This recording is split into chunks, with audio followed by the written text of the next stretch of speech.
কি করছো? আব্বাকে ছেড়ে আবার ইয়াসিন চাচাকে বিয়ে করছো? এই তুই এখানে কি করতে এসেছিস? শিগগির তোর বাবার কাছে যা। না মা, আমি তোমাকে ছেড়ে যাবো না, আমি তোমার কাছে থাকবো।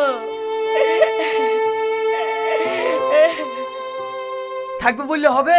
আমি তোমাকে বুঝতে পারবো, তোমার ছেলেকে না। ওকে বাড়ি থেকে বেরিয়ে যেতে বলো।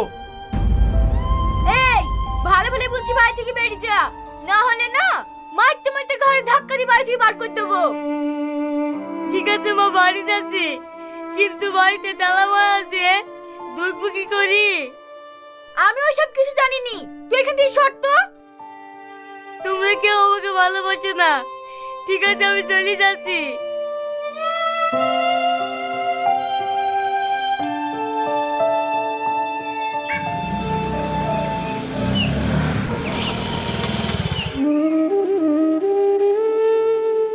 এই গেটের সামনে বসে বসে কাঁদছি কেন?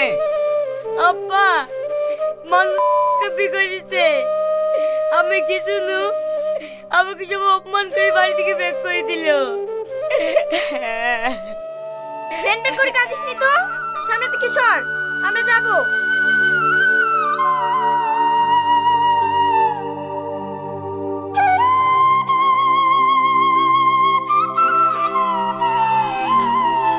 যা সর।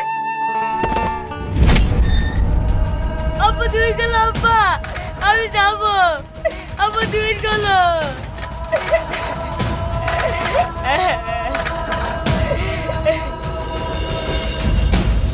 কি হলো, দাঁড়িয়ে থাকলি যে? আসো।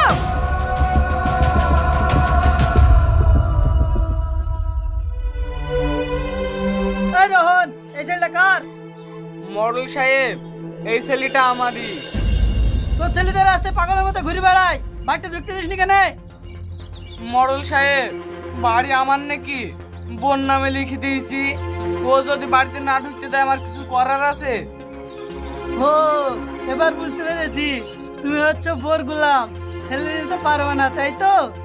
এই মেয়ে, এবার তুমি বলো, এই ছেলের কাছে তুমি জন্ম দিয়েছো, একে নিবা কি নিবা না?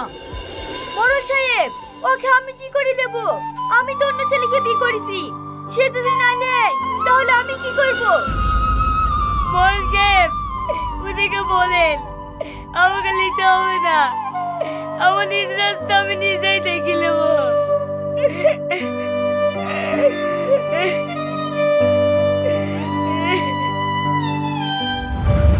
তাহলে আপনি বলেন ম্যাডাম, আমার মারা ছাড়া কোনো উপায় আছে?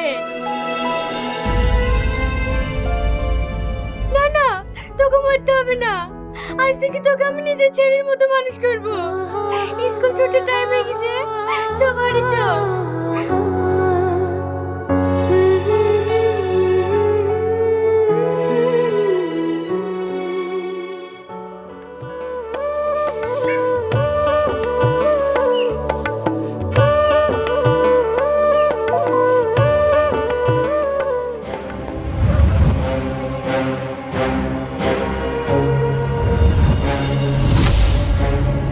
ম্যানেজার, এই লোকটাকে যেন কাল থেকে আমার অফিসে না দেখতে পাই, এক্ষুনি ঘাট থেকে দিয়ে বের করে দেন। কেন স্যার? আমি কোনো কৈফিয়ত দেবো না, যেটা বলছি সেটা করেন। ঠিক আছে স্যার। এই সিকিউরিটি, ও ঘাট ধাক্কা দিয়ে বের করতে হতো। এই ভদ্রভাবে গেটের বাইরে যা। আমি আবার কি দোষ করলো, তাই আমাকে আপনি বের করে দিয়েছেন? আমি ওই সব জানিনি, মালিকের অর্ডার, বেরোতে বলছে বেরা। না, আমি এখান থেকে যাবো না, আমি চলে গেলে না খেতে মরে যাবো। তুই যাবি নে, তোর ঘাট যাবে, বেরোতে বলছে বেরো।